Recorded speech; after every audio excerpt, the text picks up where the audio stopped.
Et renversa les tables. Et il dit au vendeur des pigeons, ôtez cela d'ici. Ne faites pas de la maison de mon père une maison de trafic.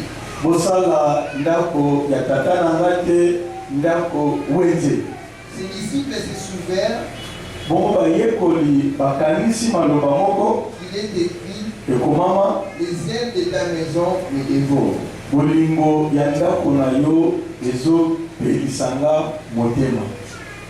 Amen. Canamus, Seigneur, te donner le sous pour la grâce au salut, pour te la donner pour la célébrer ton Seigneur.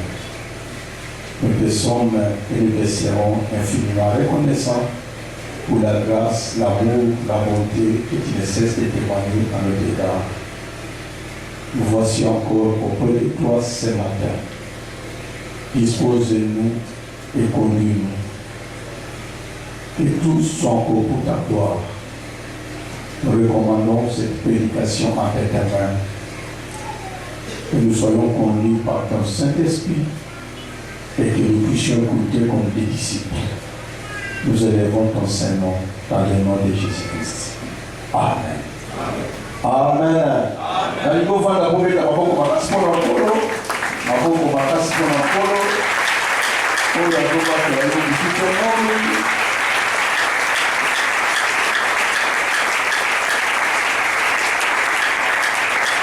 Amen. Voilà, nous allons apprendre nous allons apprendre le sous à comment la sous. Nous allons dire la vie comblée. Amen. Nous allons la vie comblée, une vie comblée, une vie possible en Jésus-Christ. Je crois que la troisième principe pour vie comblée. Dans ça, on rappelle la moquette pour la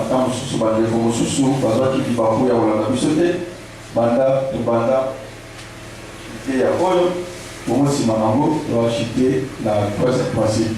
On va souligner quatrième principe pour aussi ça, je crois, l'idée à vous. Toujours si la vie comblée, bon, il y a beaucoup de sang, bon, il y a beaucoup de vie équilibrée. La zone de vie comblée, vie oyo, moto, à ce qu'on s'est trouvé à l'aise et la équilibre. C'est-à-dire, la trois dimensions oyo tabasa la moto. La corps, la âme, et l'esprit. C'est ça la zone de la vie complète. La bâtie, c'est au-delà du matériel, au-delà de la finance. Bien que la finance, qu'on soit au lien comme la polata, qu'on a la vie à malin, qu'on soit abondance, et tout ça la peine à quatre. Mais il y a un moment que vous quittez. Pour tout le monde, il y a un solo. Mais le coup là, la vie n'a pas qui complété. Esprit et âme n'a pas.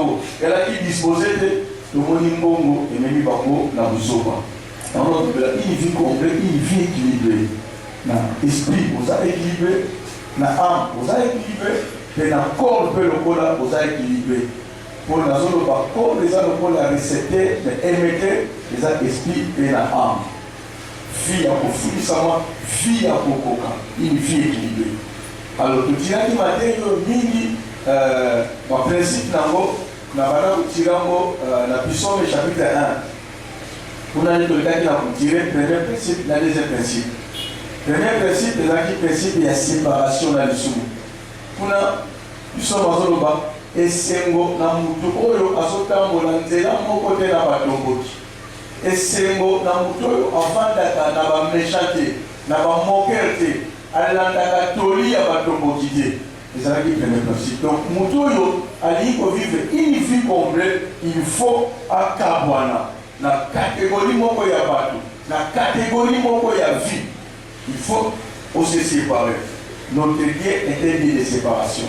À chaque mise à part, bateau a dit qu'on est dans la poussani. Et donc, on a dit deuxième principe, ce qu'on poussani, quand la poussani, on a dit mais essaie mon Moutoyo. Azoso Sengo, dans la loi de l'éternel, il est ensemble. Donc, deuxième principe, pour mettre dans la vie complète. Sauf au Kabwani, la vie de péché, au Kabwani, la pesitoli à ma bête. Pour Kabwani, la bateau, deuxième principe maintenant, il faut trouver plaisir dans la loi de l'éternel. Il faut pas se faire la ensemble. Et au moins, il y a plusieurs mois, et c'est mon amour, azui et c'est mon amour ensemble, pour azal pour la nzete, l'on a mis payé la maille. Ma casa n'est qu'au kaokate, le nion soit au sala et au récit. C'est ça la vie complète. Donc, ma casa n'est au kaokate. Nion soit au sala et au récit. C'est ça la vie complète. Et que le blé dit, pour trouver plaisir dans l'ordre de l'éternel, donc il a dit, l'école, il y a Naomi Larit. Naomi a levé Paris, ma fille, dans son salaire, n'a pas posé dans le repos. Mais pourquoi tu as le repos? Sokola. Pourquoi tu as le repos? Pourquoi ma fouta?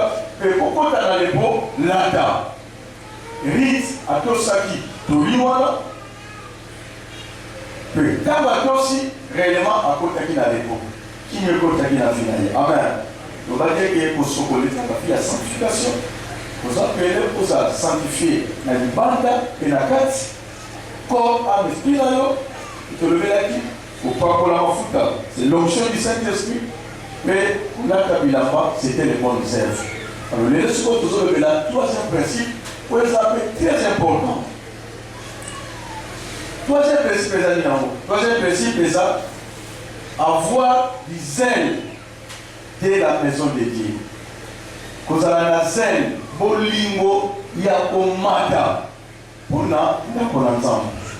Nous yango na Jean chapitre 2 verset 13 à 17. Kuna babete biso lisolo ya Yesu. Babi eleko ya fête ya Pâques ekokaki Yesu amataki na Jérusalem po akende kosepela pe la fête ya Pâques. Balobi tango akoti na temple akuti na kati ya temple bato bazoteka babombe bazochange bamoko alo babila biso epesangi Yesu kanda azwaki filmu abongisi bongo abandaki kobeta ya panzaki bato nyonso na kati na temple. alo ntango makambo wana ezoleka na kosalama bayekoli bayekokanisa liloba moko ya Ancienne Alliance, Ancien Testament, il aura que les ailes de ta maison mais dévorent. Amen. Bolingo yanda kunayo ezopelisanga moto na motema. Amen. Amen. Troisième principe. Là dans madame Yaya. Troisième principe. Ce qu'on dit vivre une vie complète. La vie est impossible. Ce qu'on s'est dit premier possible. On s'est séparé. Non. Mabe, deuxième principe, au bandi Kozoa et Sengo, il y a Malobana Nzambe, c'est tout à fait normal. Amen. Pour ceux qui vont trouver plaisir à Malobana Nzambe, ni les femmes, pour Malobana Nzambe, il y a une vraie explication à Malobana Nzambe. Donc, ça va voir, c'est tout à fait normal. Troisième principe, c'est la logique. Ceux qui déjà ont eu plaisir à Malobana Nzambe, ont joué Sengo et Nzambe. Amen. Motema na yo ebalopela moto pona ndako na Nzambe. Amen. Ya omoni de na baki la bilo tala la bashamunos David du roi. Mais ce qu'on moni ni azo fantele bilo na Nzambe, ce qu'on tient par exemple Psaume 119 au combat de comment baso sepela lo na Nzambe, mais comment so le na Nzambe et ça le voit la munda. Tout à fait normal. Et on a telle la conclusion. Donc, attitude, il y a David face à Dieu ensemble. A dit, je suis dans la joie quand on me dit, allons dans la maison de l'Éternel. Un jour dans la maison de l'Éternel, vaut mieux que 1000 passer ailleurs. Le coup là, à ces pays là, ensemble, automatiquement, il faut essayer un mandat pour l'ensemble. Il faut que la carte monte malade. Donc, aucun moitié pour la bande comme sous. Il n'y a aucun moitié. Quand on se monte, il n'y a pas d'ensemble. Au Santaka. Quand il y a un peu d'ensemble, les parties niveau de la vacances, c'est tout à fait normal. Amen. Parce qu'aussi longtemps, tu n'as pas du plaisir à la loi de l'Éternel. Comment est-ce que louango est dans la Bible? Parce que nous avons la personne. Tu veux pas, toi? Dans ce monde, il y a un abattu. Ça fait des mois, ça fait des semaines, ça fait aussi des années. Alléluia. Mais le troisième principe, il faut qu'on retrouve plaisir dans la maison de l'Éternel. Il faut, et c'est mon aïeux, bon, il faut payer là pour la dame ensemble. Que mon amour pour la Yesu, que mon amour pour la David. David est un roi. Pas un président, pas un premier ministre, mais roi. Un jour dans la maison de l'Éternel. C'est-à-dire, mon témoignage et va nous payer la moto pour la dame ensemble. C'est ça le troisième principe. Il faut monter manayo et m'adopter la moto pour la dame ensemble. Monter mano faut m'adopter la moto pour nous faire présence ensemble avec la finale. Amen. Quand nous avons la dame ensemble, nous avons un million de balais. Quand nous avons une maison, le Sikaboui. Amen. Nous avons cet endroit. Amen. Il faut trouver du plaisir dans le Sikaboui. Il faut sentir et ces mots pour la Ndamou.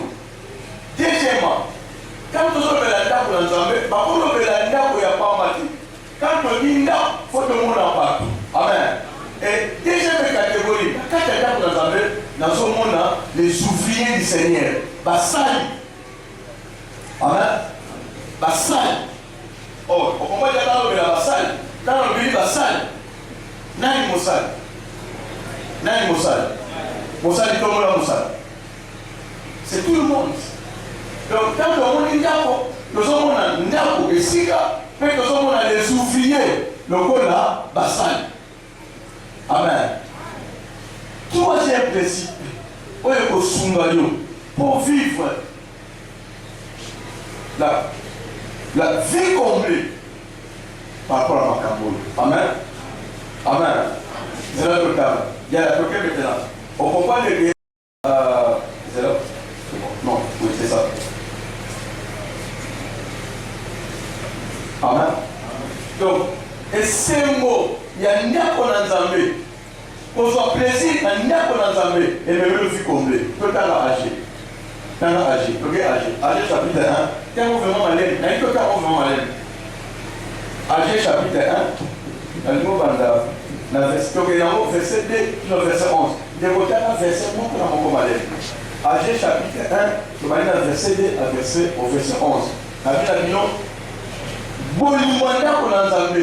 Et ça, deuxième principe, que vous m'aimez le vie complet. Aussi longtemps, tu n'auras pas un amour brillant pour l'ensemble. Un amour brillant pour les ouvriers du Seigneur. Vous avez un problème de carte finale. Vous avez ma copine au somolo pour nous vivre vie complète. Agé, chapitre 1er, tu vas lire à 2e verset, 6 à 11e verset. Ok. Ainsi parle l'Éternel des armées. Et l'objet Yahweh, mon continent, ce n'est pas ce peuple dit, le temps n'est pas venu. Le temps de rebâtir la maison de l'Éternel. C'est pourquoi la parole de l'Éternel leur fut adressée par Agé.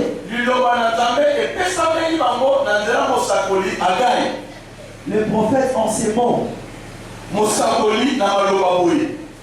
Est-ce le temps pour vous d'habiter vos demeures lamprisées? Donc, dans le troisième principe, avoir de l'amour de la maison de Dieu. Donc, quand ça me répond à toute la question. Est-ce que exactement pour une offrande quand cette maison est détruite, ainsi parle maintenant l'Éternel des armées. Considérez attentivement vos voies. Vous savez beaucoup. Pourquoi je suis soucié d'un comblé.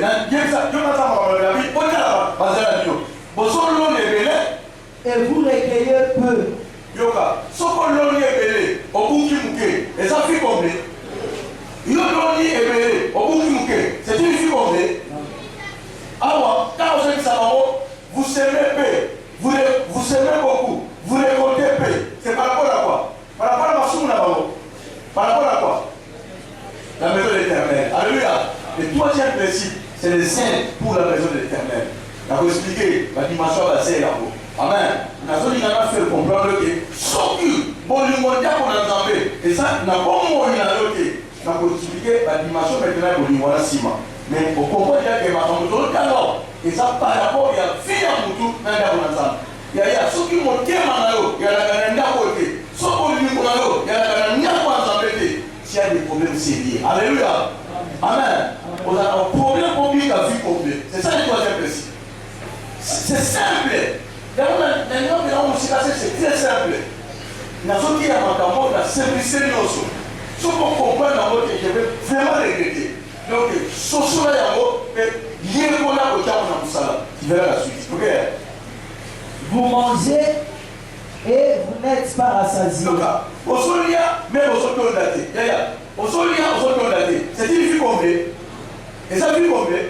C'est le côté d'une vie complète. Alléluia. Pourquoi au solia, mais au solia, pour vos amis, c'est les Amen. Vos amis, c'est la Amen. C'est la tu peux mener la vie à sanctification. Au contraire, le concours de ma fouta. Au son pratiquer ma bonne réserve. Mais tu dois aimer la maison de Dieu. Amen. Il faut qu'on lui montre et paye pour la vie ensemble. Amen. Donc, vous êtes dans les torts. Ils ont déjà parlé, on va expliquer cela. Bateau et vos soeurs dans la vie ensemble, n'ayez pas l'indi. Vous avez des problèmes sérieux. Vous buvez et vous n'êtes pas désaltérés. Bonsoir, mais là, mais pour ça, il y a aussi la communauté. Ça, c'est une vie complète? Non. Amen. C'est pas une vie complète. Bonsoir, mais là, mais bonsoir, condamné. Bonsoir, mais là, pour ça, ils ont continué. À cause de quoi? Pour l'Iganda qu'on a entendu, pour Sénanda qu'on a entendu, ils sont matériels dans la communauté. Vous êtes vêtus et vous n'êtes pas chaud. Et vous n'avez pas chaud. Et moi, je dis, bon, là, mais bonsoir, bon gâté. Bon, là, il a mis aussi ma communauté. Donc, bonsoir, là, il a été là. Pourquoi? Pour payer sa bolingo, et là, on entend. Le salaire de celui qui est gage tombe dans un sac versé. Moutou, à quelle compagnie? À une mongo, mais à quel moment la poche, à une mongo de la poche. Et ça, le point de tiers, la poche est au boca.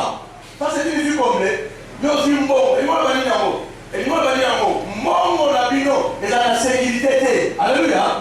Amen. Amen. Mongo, la bino, et la sécurité. Je suis en train de me plaindre. C'est des gars, ce n'est pas normal. Amen. Et ça, normalité. Et ça, ma vie. Amen. Réfléchissez. Et ça, madame. Amen. Amen. Et ça, madame. Parce que c'est lui qui demeure sous la vie du Très-Haut, repose à l'ombre du Tout-Puissant. Si l'Éternel dégage de la vie, amen. Donc, il y a un sous qui sont dans la jambe, et quand il y a la mission de quand il faut réfléchir, à moins que ce soit la volonté de Dieu.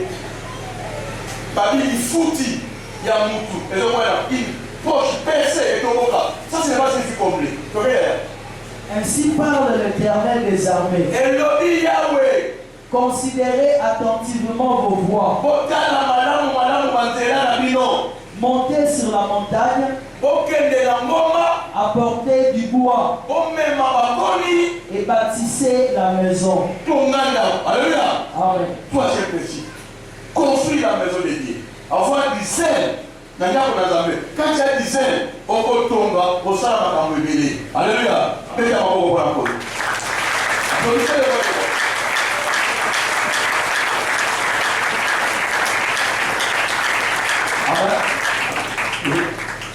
J'en aurai de la joie. soki bomati na ngomba eke bobuki bakomi banzete eke bokotonga ndako nanga bozwi susi bozwi kolima ndako nanga na nzambe nasala nini na osepela soki nzambe asepeli mpo na bino ezali yango c'est ça la vie comble. Amen. Soki nzambe asepeli asali afongola lola mpo na bino. Et je serai glorifié, dit l'Éternel. Mais, dans ça, dans le coup. Combien on sait? Oui. Verset 9. Vous comptiez sur vos bouts. Ah oui. Et voici, vous avez eu peu.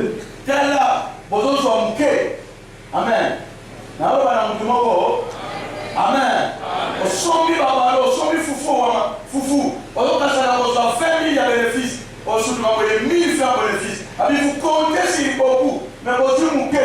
Vous n'avez pas d'hygiène pour la maison, pour la maison. Alléluia. C'est le troisième principe. Et d'hygiène pour la maison de Dieu. Amen. Et d'hygiène. Il y a la famille qui connaît le logo, la sémantique. Il faut commencer à la confession. Amen. Je devrais parler avec Dieu. Oh, les animaux qu'on a ensemble, les animaux qu'on a monté. Allons-y.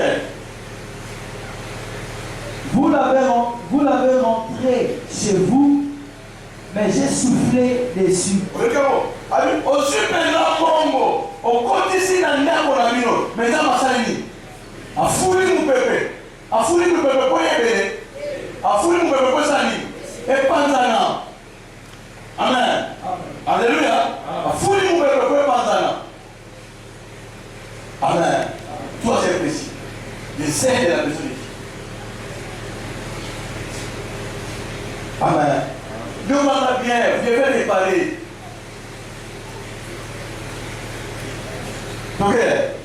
Pourquoi, dit l'Éternel des armées,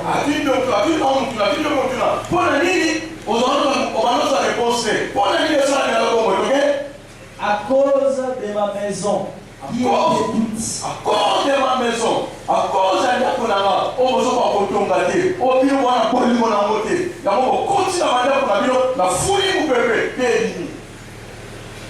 tandis que vous vous empressez chacun pour sa maison. Ah, yoga. Tandis que wana bino mutu na mutu bakalikili pona ndako na ye. Alléluia. Est-ce que vous avez bien?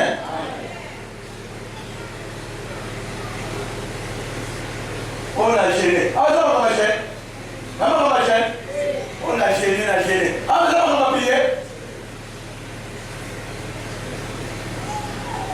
Vous vous empressez pour votre maison. Amen.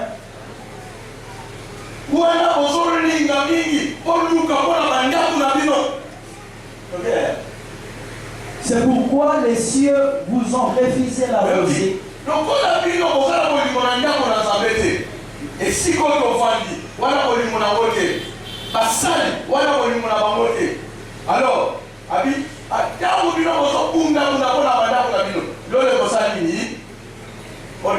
un homme ne peut recevoir que ce qui lui vient de brûler.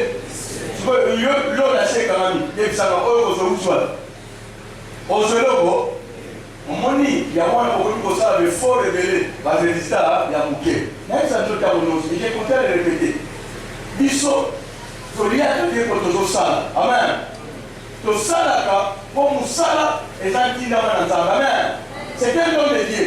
Mais pour l'aller, il a forcément Moussalati. Ça c'est pour les païens, c'est pas pour les chrétiens. Amen. Amen. Comme vous allez sagana, et ça, vous doutez, mais il y a des sagana.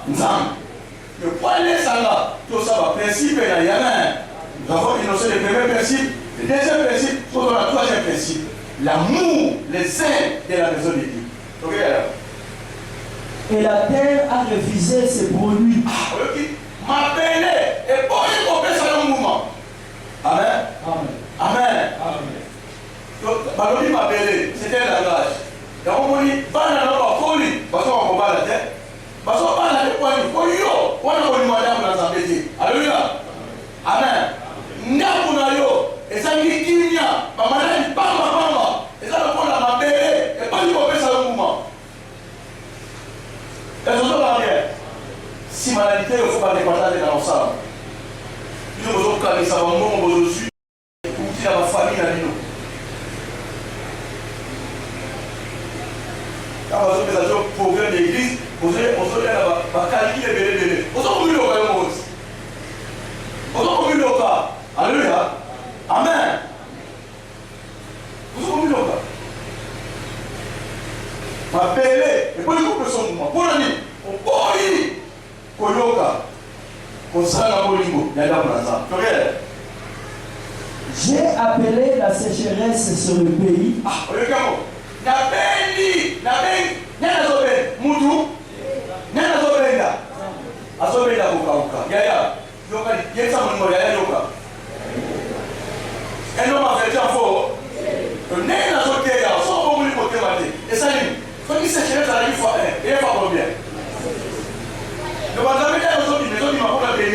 Mais si vous entendez la voix de Dieu, faites quoi? Indicez, ok? Indicez pas, amen. Aujourd'hui, le thème pour ta bénédiction. Alléluia. Amen. La benga oka. La benga sécheresse. Moi, il y a Bino. Vous avez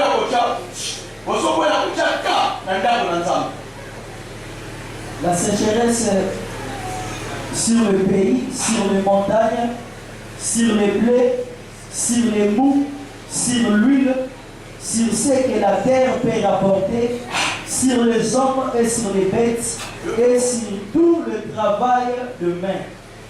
Et c'est simple. Amen. Amen. Nous allons faire étudier dans nos lignes. Amen. Amen. Il y a pas de faut pas les là, des pas de l'Italie. Mais quand vous ne pouvez pas payer la loi des personnes, on va la ça. Mais ça c'est sérieux. Amen. Donc, ce qu'on voit il faut choisir la date pour la Zambie. Au conseil de Nyon, ce qu'on voit les gars au sala. On va le faire dans l'écart. Au conseil de Nyon, ici là on dit pas moi mieux ce coquet et 40. Amen. Amen. Même nous, les autres, même l'autre, on va voir les zones de Yaya. Comprenez ma camoufle. Amen. Troisième principe, le zèle de la maison de Dieu. Maintenant, la ligne numérée 3 points. Pour comment on va manifester zèle de la histoire. Et pour se manifester comment ça pour la zèle. Donc, il faut poser. Il faut poser pour olongwa na elokoyo. Comment on a yo zèle. Pas na catégorie de zèle. Les gars dans Zambé pour quand dans Zambé et on va le yo mais pas pour les salariés. Et il y a pour que tu vives la vie complète. Amen. Et ta maman pour encore.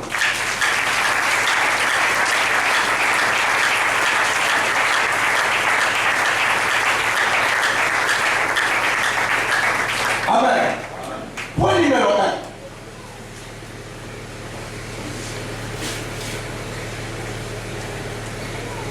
Premier loco, il y a volé dans la salle. On a zèle, c'est simple. On a pas mis au camarade. Premier point, c'est la présence au kit. La présence au kit et vous permettez la tautologie dans la vie. Présence au kit et la présence dans la présence de Dieu. La moindre est à de la regard, on a cette tautologie. Donc, premier point, quand on se fait la présence, ce peuple, vous avez un zèle. On va se parler sur les zèles de ta maison de dévot. Actuellement, c'est sa présence au guide et sa présence dans la présence de Dieu. Amen. Alléluia. Yaya. Ce sont des erreurs graves pour vous commettre. Amen. La Bible est des erreurs graves. Na kokoba na koloba yango pe na kolobelaka yango ya yanaka bino nyonso oyo bokoma bandimi ya dimanche renge bandima dimanche yaya vous avez un problème dans ça. Amen. Amen. Vous avez un problème. On a un problème dans l'image. Bino boyaka koto ni l'église dimanche. On a un problème là. Bino yo na bituna bino. Olongola programme wa mardi, ba programme wa jeudi. Na ebisi bino, on a un problème dans ça. Règle nyonso exception za bakati. Na zone opéra, les salariés étaient au bazar la compagnie à l'État. Mais à ta compagnie, même dans la compagnie à l'État, il faut faire des efforts. C'est possible. Alléluia. Amen. Pour la macamba mokili, pour la capella mon soussou, pour qu'on me signe avant, on doit battre ici. Pour aux autres que représenter pas la monsole, voilà les monsoles. Bon, on a déjà vous l'entendez. Non, c'est parce que vous ne comprenez pas les valeurs. Il y a innoté des profondeurs. Vous ne comprenez pas la valeur d'être ensemble, de combiner ensemble. Amen. N'a ni des profondeurs à remettre à tout. Peu mal sauver les ailes. Amen. N'a ni à remettre à tout. Que mon beau à la main, les enfants vont être à la main. Il y a famille. Mais comment vous apprenez à comprendre sa importance dans le salon, dans le salon, mais on se néglige ça, on se fait son paiement.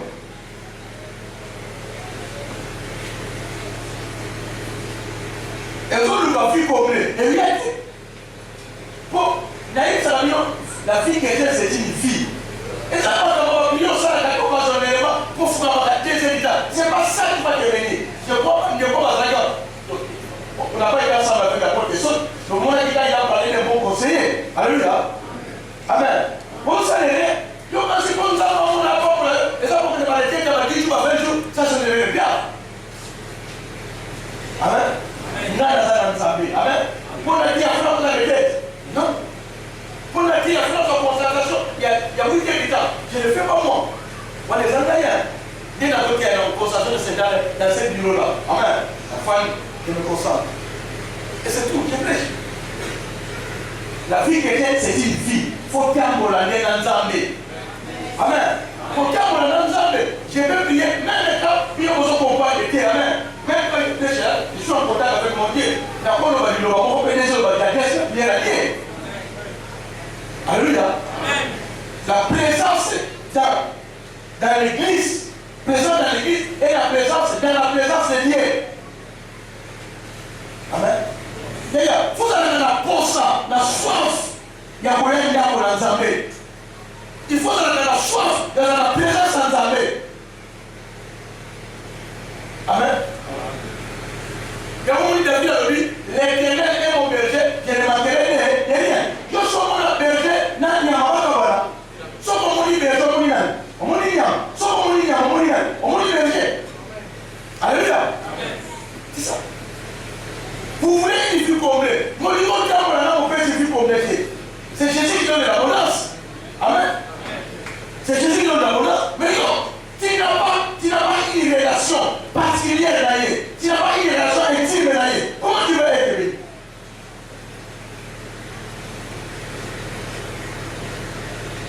Tu n'as pas une vie. Tu n'as pas une vie heureuse. Tu n'es pas une vie comblée. Amen. On a un diable mais tu n'as pas une vie complète, tu n'es pas heureuse. On a un bon mais tu n'es pas heureux. Au Paris, tu n'es pas heureux. Amen. On a un banc, on peut se voter. Là, ce sont les apanages il y a une Zambé et Moko. Et le premier principe, le premier moyen, c'est la présence de la personne ici. Alléluia. Quand nous sommes là, nous sommes découragés dimanche. Dieu ne vous accueille pas. Alléluia. Amen. Alléluia. Pendant que nous sommes tous en opposition encore, nous avons les gars, on a pour les gens vont venir, on aura dit. Maintenant, il y a 3 jours à Papa qui ne parlaient pas, au souvenir. Amen. Hébreux 10, verset 25. Ok, Hébreux 10, verset 25. Maintenant. La zone va bien. Être présent, la présence au guide et la présence dans la présence des dieux. Et ça, nous avons mis parler. Pourquoi nous sommes ailleurs, nous avons mis parler. mais tu n'es pas présent dans la présence de Dieu. Quand on a la présence de Dieu, c'est une chose. Quand on a la présence de Dieu, c'est une autre chose aussi. Amen. Et on dit, avant que la terre, le colonel soit d'accord. Mais, à toi, ta faveur, c'est seulement ces jours-là. Non seulement qu'il a dit que la présence en ça fait. Et Dieu s'est révélé. Alléluia. Et il y a eu la solution. Venez à vous voir.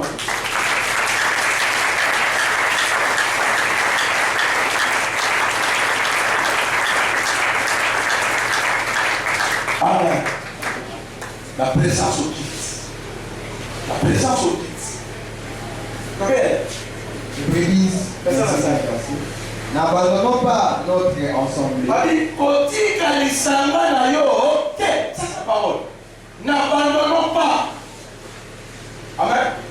C'est quoi sa forme négative mais impérative? N'abandonnons pas nos assemblées. Comme c'est la coutume de quelques-uns. Le corps les hommes met ça non. Il y a pas de bébé. Amen. C'est là. Le premier pas. Mais exhortons-nous réciproquement. Et cela d'autant plus que vous voyez s'approcher le jour. C'est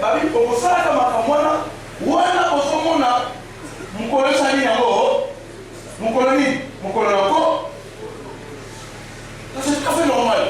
Bien aimé. Et là, vous avez la carte, et là, vous avez la carte. Là, vous avez le ciment et la réserve. Sauf que dans le ciment et la réserve, qui te bat il lundi au vendredi. Amen. Au niveau, il y a des femmes, plus ou moins 5, vous venez pour rien. Alléluia. Amen. Parce que ma vie, exhortez-vous les uns les autres. Voilà, vous avez un besoin de haut. Est-ce que vous avez un yes? Et vous avez un peu de poussana. Mais quand vous avez un poussana, et là, vous avez un poussana.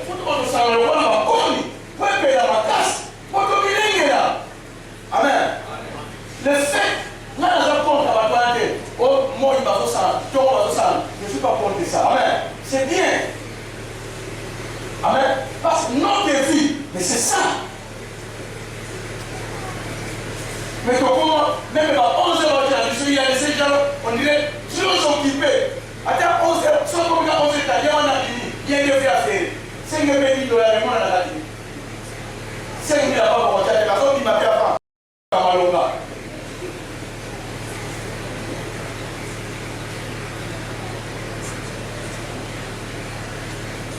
Parce que nous, on dit madame, nous devons faire l'église. On va faire l'église, l'église au Kenya, il y a pas de bis. On va recevoir la vie. Parce que là, on se fait ça, c'est la même papa. Amen. Dès qu'on va dans l'église, on va bien m'envoyer. Si un problème sur l'immobilier, il faut s'élancer là. On sait pas, on ne peut pas dans le gars. Bon, c'est moi qui suis le ministre de l'église. Pour l'église, il y a un mot. Bah les caractères, quand ils sont dans le système, oui, pour qu'apporte les garants, ils sont dans le sang, les balles à mouille. Il faut que tous s'assemblent. Alléluia. Amen. Ceux qui préservent au sang de là-bas, ils vont passer par la bagaille de votre abonnement, pas dans l'état.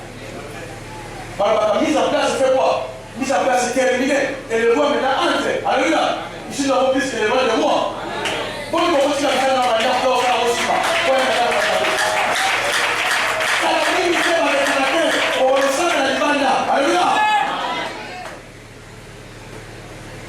On doit honorer celui qui est digne des honneurs, le roi des rois.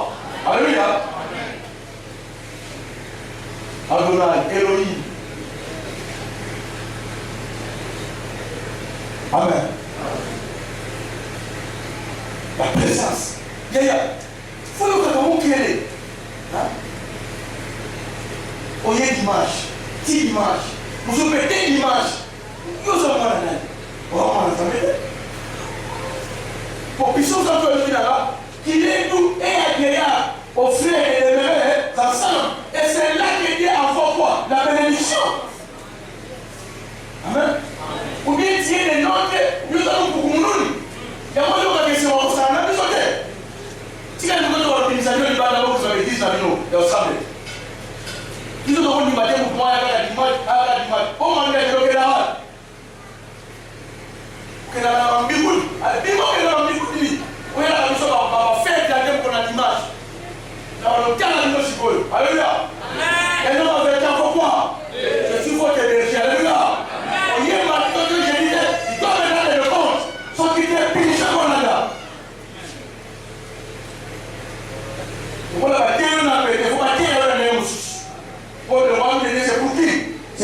violent.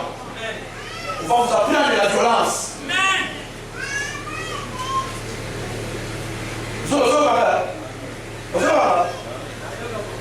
Fini ma l'image de moi là. Bon, on va mise à pied. Vous faites la mise à pied de Disbo. Le rôle où il y a une image, les deux sont mise à pied. Un mois. Voilà là. Elle a fouillé mon bébé. Il y a sécheresse. Comme mise à pied, mise à pied son fiapo. On s'en salaire sur la santa. Il faut fouiller mon bébé. Sécheresse. Dans le salon, on va bien sûr. J'aimerais quitter la manière de la bateau libre. Amen. Et quand on a c'est la parole de Dieu, la parole de Dieu, s'assembler. C'est là le premier principe. Il y a 5 années pour l'assemblée. Il y a une loi. Je suis dans la joie quand on me dit, allons dans la maison de l'Éternel. Il y a un cerveau pour laquelle on l'assemblée. Un jour dans la maison de l'Éternel, vous mettez 1000 bataillés. Amen. Comment tu sens par le plaisir, la joie, faire dans la présence à Adam? Comment?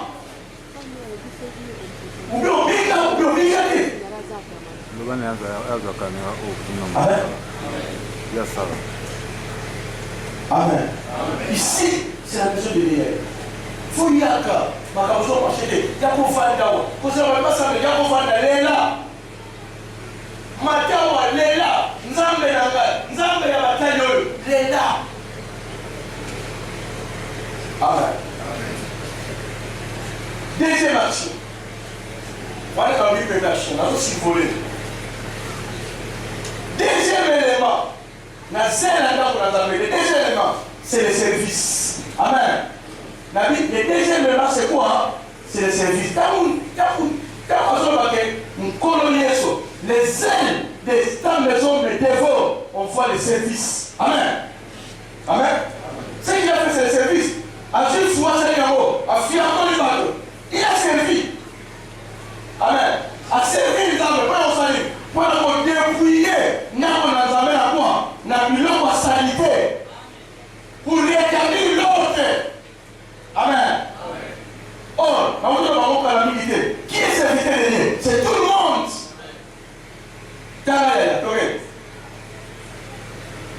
Exode 3, verset 25 à 26. Exode 23, verset 25 à 26. Le consort pour Mamina, Athènes 1, verset 14. Moussoir pour Mamina, 1 Pierre 4, verset 10.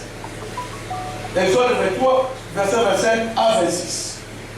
Exode chapitre 23, verset Athènes 1, 14, 1 Pierre 4, verset 10. 25 à 26. Yoga. Vous servirez l'Éternel, votre Dieu. Alléluia. Donc, le deuxième élément, c'est l'esprit à vous servir. Amen. Et ça donne la vie complète. Vous servirez l'Éternel, votre Dieu. Votre Dieu. Et il bénira votre pain et vos eaux. Et il bénira quoi? Il bénira vos pains et vos eaux. Amen. Amen. La bénédiction des pains et des eaux, c'est ça quoi? C'est ça la vie. Amen. Amen. C'est ça la vie complète. Donc, vous voulez une vie complète, vous devez servir. Amen. Amen. Voilà, c'est la qu'on entend. Faut vraiment dans Moussala. Quand toi tu sais, Dieu bénit ton père, Dieu bénit tes eaux. Amen. Amen. Cette bénédiction-là, c'est ça la vie complète. Amen. Amen. Alléluia. Amen. On se sent la ligne là qu'on entend. Amen. Au salut, on y va nous communiquer, tu ne sais pas. On s'est spectateur. Amen. Amen. Maman, bonjour. Est-ce que vous avez là? Maman, on a vu maman y a gâté. Maman, on a vu maman y a gâté. Il y a papa y a gâté. Mais tu ne sais pas. Amen. Il y a ma gêne orientée. En commission. Dans ce monde là.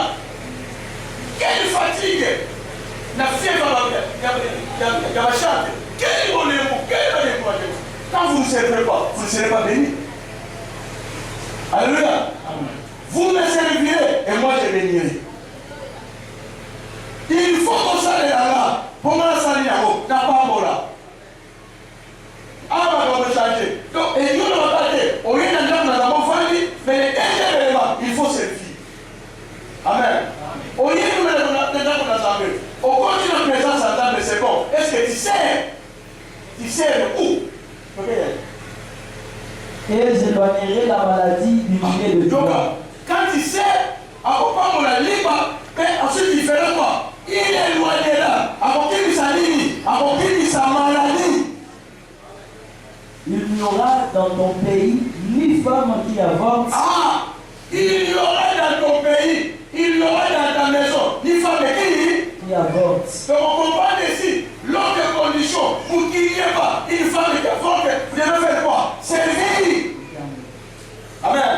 Autant que la version sur la prétexte, oh le gars qui, mon solution, comme ça, quand même, on parle, avec la montagne au salaire, nous au salaire, on s'en passe. Amen. Amen. Nous au salaire. Est-ce que vous pouvez donner des camions?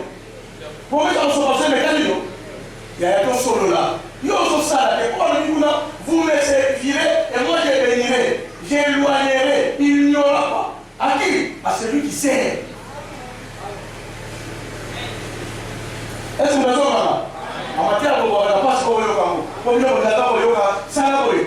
Il y a un moment où on va passer l'itinérant, passer la vie. Ça c'est archi faux, c'est pas biblique. Amen. Passer l'itinérant, là, il y a un sous à l'époque. Quel est le temps où on a eu la Chine à l'eau? Là, vous savez, vous avez des Chine.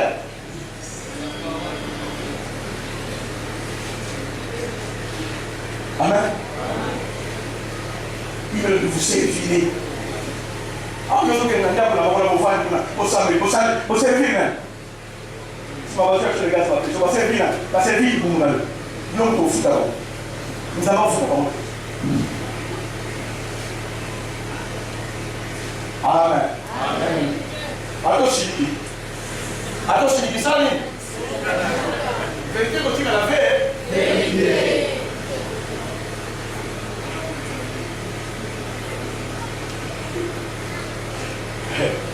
Alléluia. Amen. Ni femme stérile. Ni femme stérile.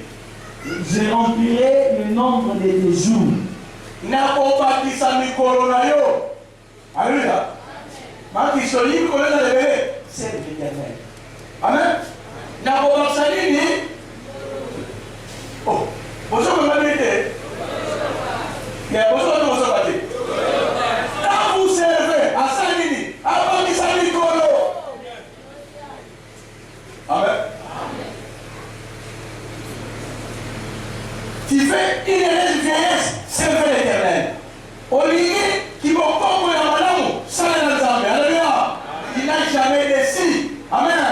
Azalana numéro ya mutumo so tu moke. Suka face à la ligne. Oya zo sai la nzambe na mafuta ye. So sai la nzambe na motema solo nzamba futa yo. Amen. Nzamba mona yo, nzamba kanisa yo, nzamba yo, nzamba zonisa. Onone.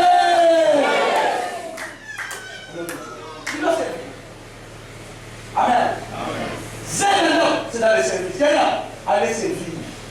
Amen. Batata, pour ça la couronne, batata. Batata, pour ça l'équipe a gagné la batata. Ba maman, pour qu'on a pour ça les amis. Alléluia. Même pour venir là-bas, on ça de l'autre côté. Ah, on est même au lieu de mater. Amen. L'équipe c'est pour l'adoration, c'est pour les louanges. Mais après l'adoration, après les louanges, chantez et servez. Amen. Ça nous salaire. Est-ce que vous avez bien? Salam salam.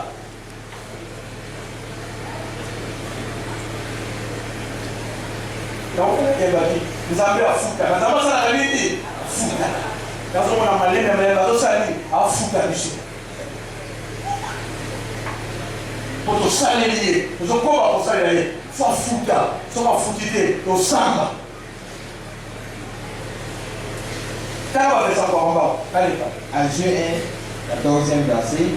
L'Éternel réveilla l'esprit des oreilles.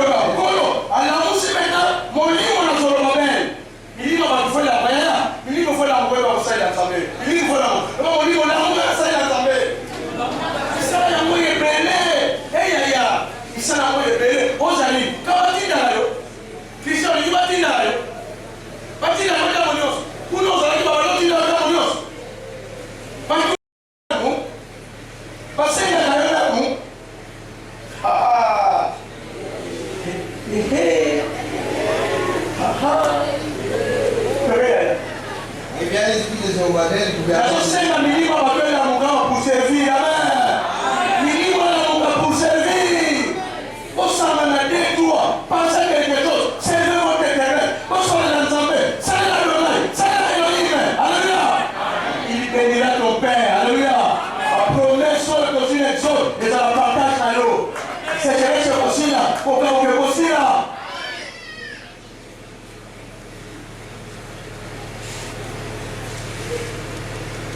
Amen. Amen. Amen. Oui, c'est possible. Il faut qu'on puisse là. Amen. Quand on peut Et l'esprit de Josué. Allah aussi, mon livre, il y a Josué. Et l'esprit de tous les restes du peuple. Mais Allah aussi, mon livre, il y a Banazambe. Na ensemble ya milimu na mizo sana nini? Ba milimu na kiba kuongeza sana nini? Watu wao ya eglise assembly, eglise ya matuna ya dite milimu sana nini? Watu wanya kabareta milimu sana nini? Bareta na buo. Watu basala kate milimu sana nini? Tuisoni oso kama banani. Ale mosali beta maboko beta maboko.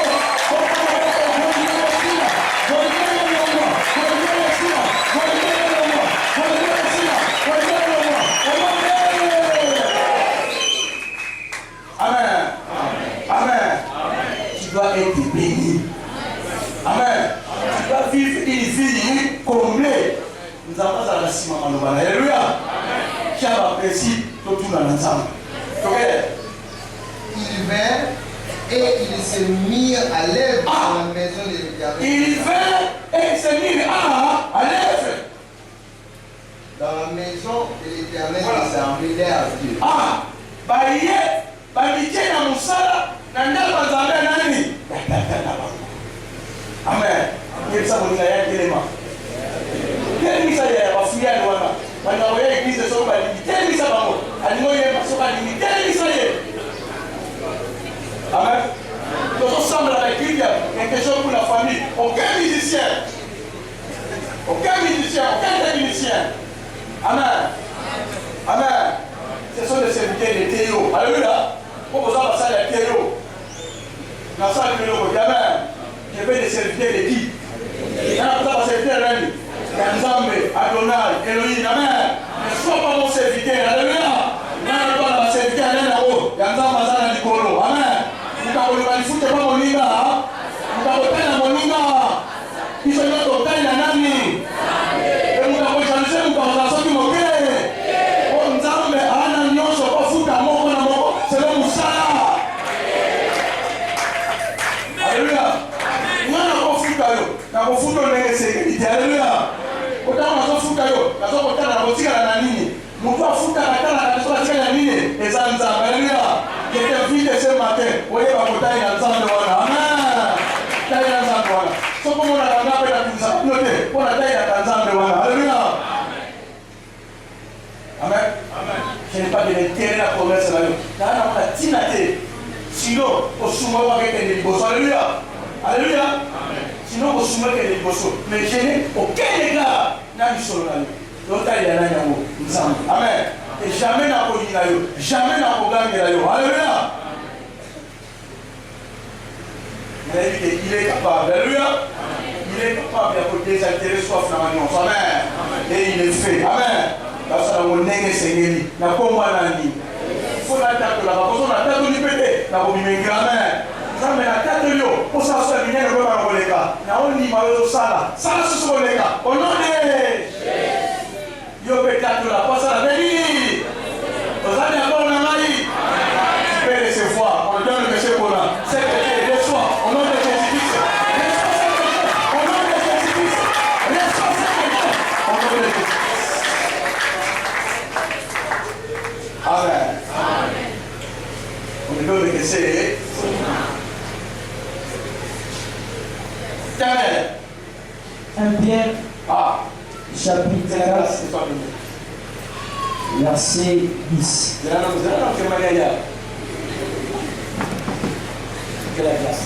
Alléluia. Amen. Alléluia. Concernant le milieu de bête à Amen. Concernant le milieu de bête à Amen. Concernant le vidéo de la musique, amen. Il y a un peu de Thomas. Il y a un peu de Thomas. Aujourd'hui, ma pauvre vie, ça ne va pas. Alléluia. Pauvre vie, ma pauvre vie. Et c'est mon amour, toi, mon idée, ma salut. Il y a des choses à dire, les gars. Amen. Yo, quand tu as fait le cela, c'est anormal. Ok, pas jamais. Maintenant, on va se faire. Amen. Maintenant, on va se faire.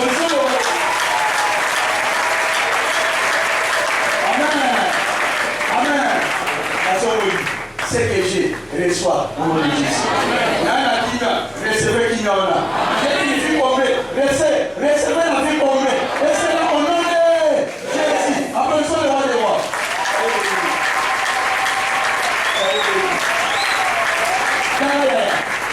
1 Pierre chapitre 4, 10e verset. Comme des bons dispensataires des diverses grâces de Dieu, que chacun de vous mette au service des autres le don qu'il a reçu. Servez-les. Et oya kufanda te na ndako na Nzambe. Yaka pe osala musala na ndako na Nzambe. Enfin, troisième dimension, il y a zéro ndako na Nzambe. Troisième dimension, il y a troisième dimension. Troisième dimension, c'est dans le soutien de l'œuvre de Dieu. Soutien de l'œuvre de Dieu. Soutien de Moussa Lantam. C'est ça, troisième dimension.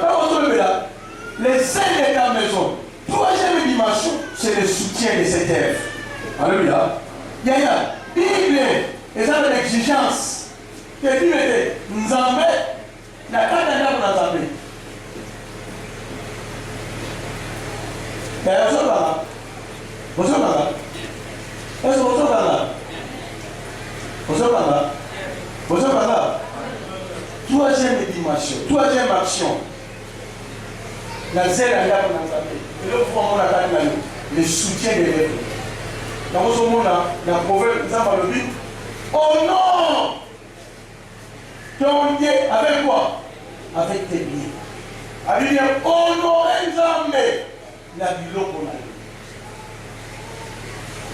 Amen. Honorer Nzambe, la biloko na yo.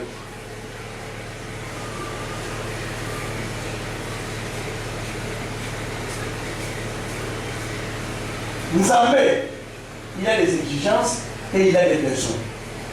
Nanyako na Nzambe, nenga salabiso, il a des exigences et il y a des besoins. Amen. Mutu amokirite, mutu alibanda te, mutu akosala yango, mutu anani yango, mutu anya. Amen. Yango na linga yebisa yaya. Eloko lokola dîme de la exigence ensemble. Alléluia. Amen. Vous tous, oyo boza bateti, ozoli na kotosa, loi ya dignité. Kanda na Nzambe, eza likolo na bino. Amen. Eza exigence ya Nzambe. Les actions de grâce, c'est une exigence. Ça ne se discute pas yaya. Amen. Amen. Nazo bonde ayo, nazo exhorter ce matin, abonder dans les actions de grâce. Amen. Amen. Yaya. Mutazo lukali. Après cette action de grâce, il y a 1000 faits par l'ensemble. Nous avons besoin de l'animal. Oui, l'action de grâce, il y a 1000 faits par l'ensemble. Est-ce que c'est logique? Amen. Nous avons besoin de moi. On a l'action de grâce, il y a 1000 faits par l'ensemble.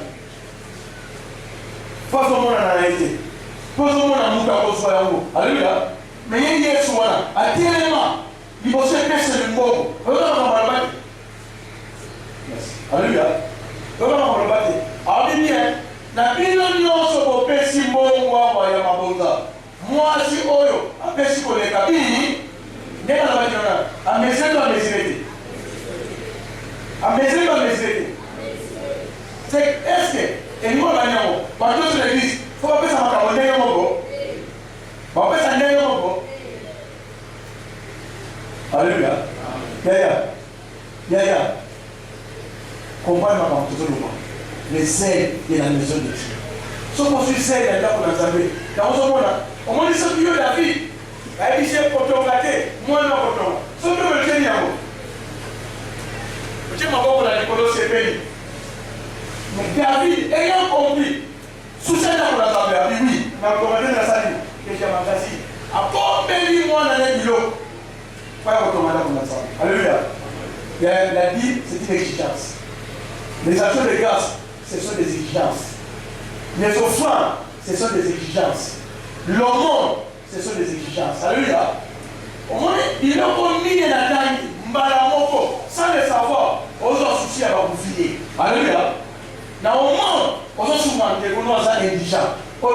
C'est une loi dans la Bible. Il faut penser au pauvre. Depuis l'Ancien Testament, nous avons penser au qui? Aux pauvres.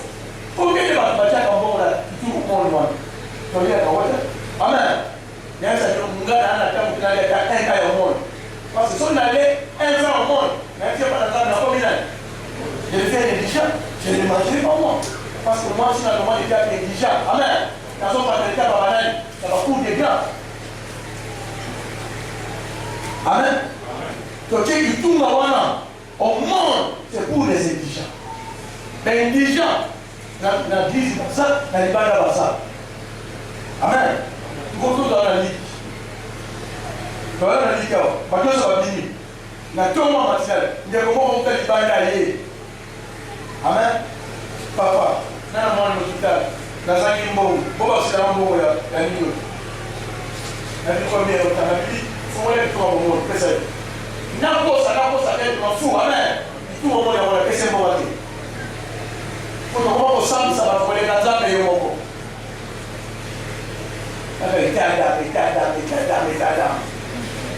Non, c'est pour ça que nous avons laissez-moi vous voir là. Il faut qu'on va demander au combatteur. Combatteur est là.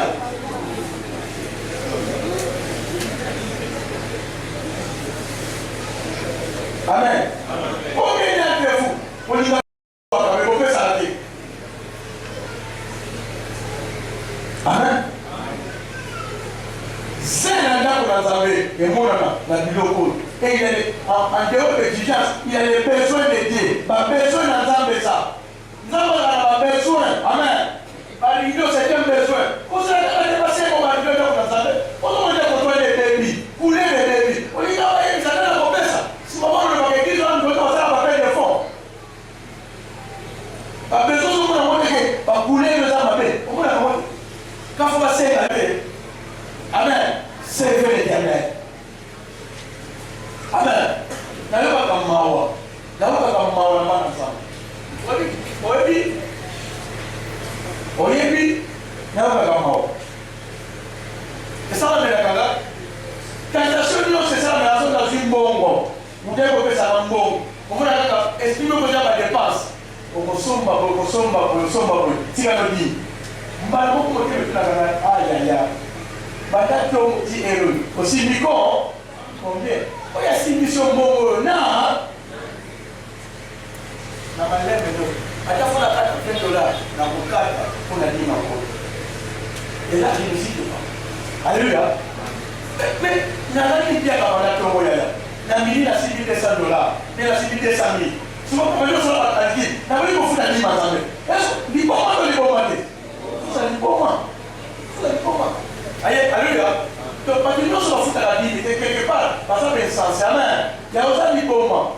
Vous avez un moi bébé. Amen. Moi bébé. Bébé, venez là, moi bébé. Bon, venez là,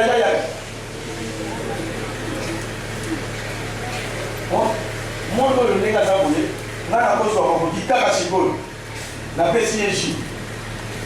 Amen. Ça veut dire que c'est moi là. La PCJ. La forme de l'homme.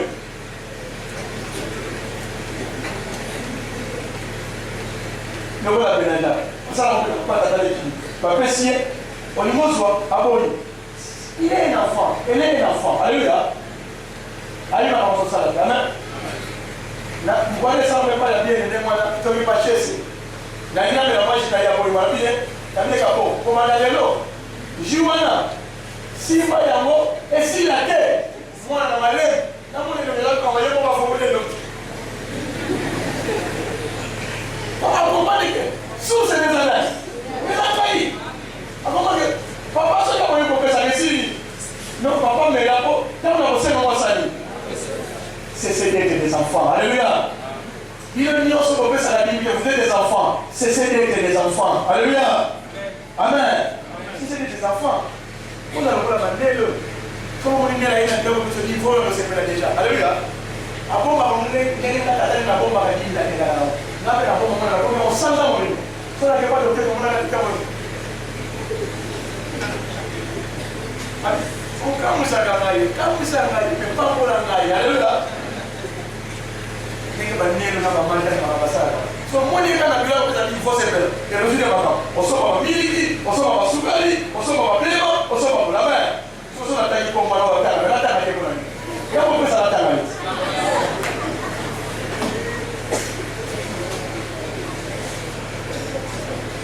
amen et elle a pas la baluki la samedi pour la alléluia on dit que vous la cause ça ni en haut et il y a ce fait béni alléluia on sait pour les cas et c'est le cas ils n'ont pas sur le temps mais comment Joie livre nombre 28 nombre 28 m'oublie pas nous avons sauvé ça à sauver ces instructions à dit dès le matin paix action de grâce à midi ne cesse pas le soir donner et au début du solo il y a Juge 20 18h35 Juge 20 du solo il y a Bana Israël au Bana de Kongo la bitumba contre Bande la bango ba Benjamin amen basambela nzambe tobe no ndisande ko na biso nzamba loba sani ko sani bokende me bakenda babeta bango basonga bashena bakuli nzambe kokende nzambe kokende bakenda bani bale basala nini amen na momoni koshena kapona za meza sala ni beta dalika nyonso amen amen yana makambo mosusu koshena ya pamba soki mokeye bashena bana mibale prophète basakola doit monter dans la kende nzamba lobi kokende bapamula bango. En fait, troisième fois, ils ont compris. Ils ont gêné, ils ont offert. Amen. Bakili, Jésus fait. Bakili, Bapesi, Bapesi de grâce. Babitan, Baketa, Bakunda, Basalani. Alléluia. Les dîmes, ce sont des exigences. Les actions de grâce, ce sont des exigences. Les offrandes, ce sont des exigences. Les aumônes, ce sont des exigences. Alléluia. Tu fais la vie complète, il faut c'est la dame dans ta paix et moi il s'en va ça. Amen. Yaya, Marseille les gars pour ça. Nous avons pour mon ami. Quelle est béni sa parole.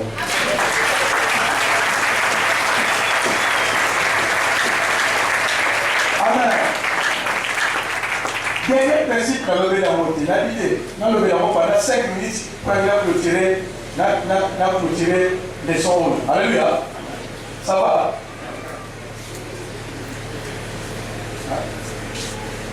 Dernier principe, on est bien à la tête de l'opposition de la péroga. Dernier principe, ok, là, Jean 21, est conduit par le Saint-Esprit. Amen. Maintenant, la nuance de l'église dans le Bayard, la nuance de l'oblit, dernier principe de la vie complète, il faut mythica, quelqu'un n'a jamais fait, ici à Bazo ne pas bien pénétrer. Il sait que quand on commence au colo, on l'a sur le cama, on met maillot ici pour l'iguide, et on met maillot ici pour l'iguide. Amen. Alléluia. C'est ça votre problème. Ajoute ma façon. Même les façons de la ça. Au moment de miracle, pour que la Tanzambe, c'est l'esprit dans la bête. Au cas de la Tanzambe, il n'y a pas de amen. Il y a un moment où on dit après les gars, c'est là où on a gagné 10 000 pour tomber ça là, par 10 000 et ça. On peut ça pas m'occuper, on peut ça pas dans ça. Alléluia.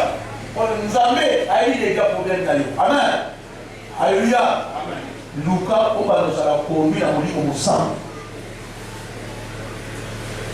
Dans ce monde, vous êtes l'intercesseur. Dans le monde, vous avez l'intercesseur dans le Kémani, dans la Camarabino, ce qui est moi avec la Camarabino. Dans ce monde, jamais il y a l'intercesseur pour dire que c'est à ce là-bas, ça va monter. L'intercession, tout ça, avec elle.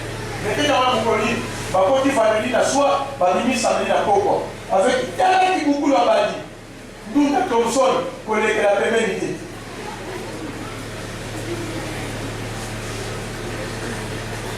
On est nécessaire. Ça n'y a pas de tout bas. Alléluia.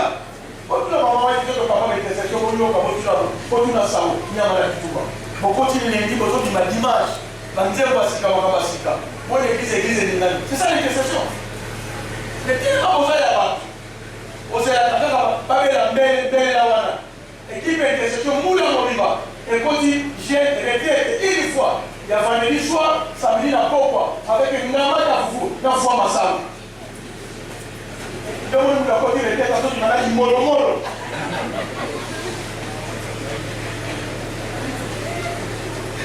Vous avez mis les têtes, vous avez vu ça va dans la tour.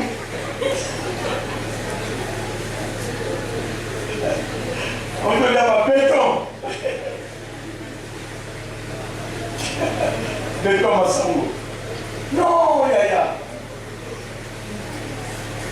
Si tu as voulu qu'on s'appelle ça à midi, il y a des gens qui sont là, moi, parce que nous, nous sommes là, il y a des gens qui sont là, parce que les fêtes dans ta maman.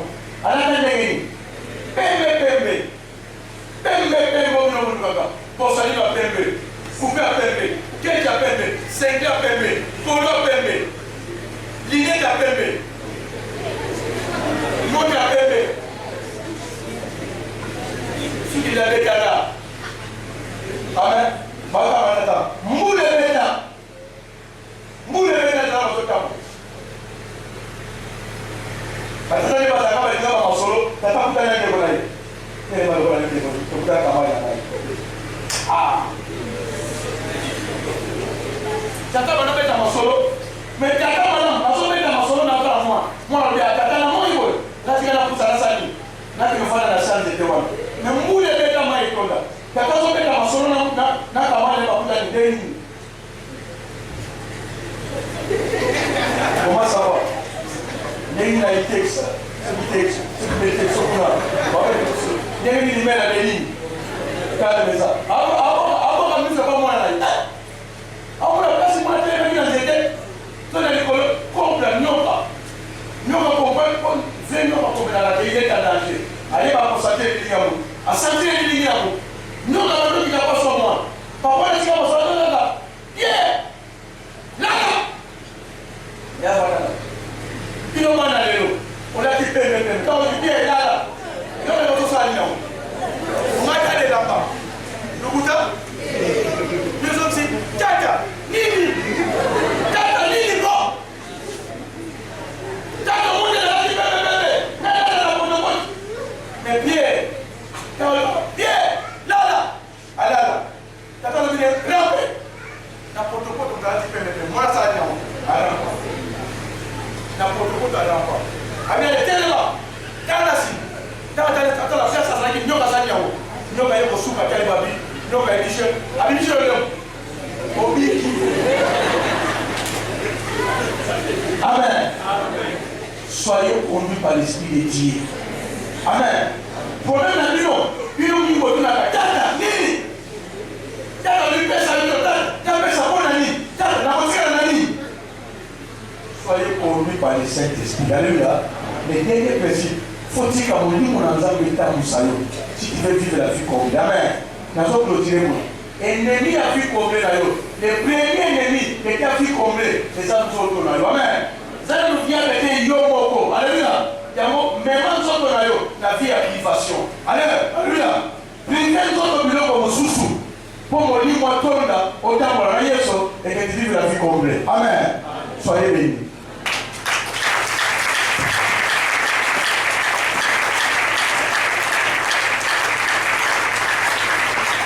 Amen. Est-ce que vous avez dit à la tombe la vie? La vie sur ton ensemble. Tu as mis sur ton ensemble. On va dire que tu as dit. La vie de ton ensemble, si vous avez ici quand vous avez pas corrigé, pendant que vous avez ici. Ici, quand nous avons le milieu, il y a des gens qui ont encouragé, il y a des gens qui merci. Il y a des gens qui ont merci. Personne n'a pas de sympathie. Comment nous occupons de qui va faire un découragement. Mais ici, quand on comprend qu'il y a le milieu, et ça, il est réparé par la Congo. Pour la Congo. Tout le monde est réparé. Encouragement, il y a des gens qui ont sympathie. Pour la Congo.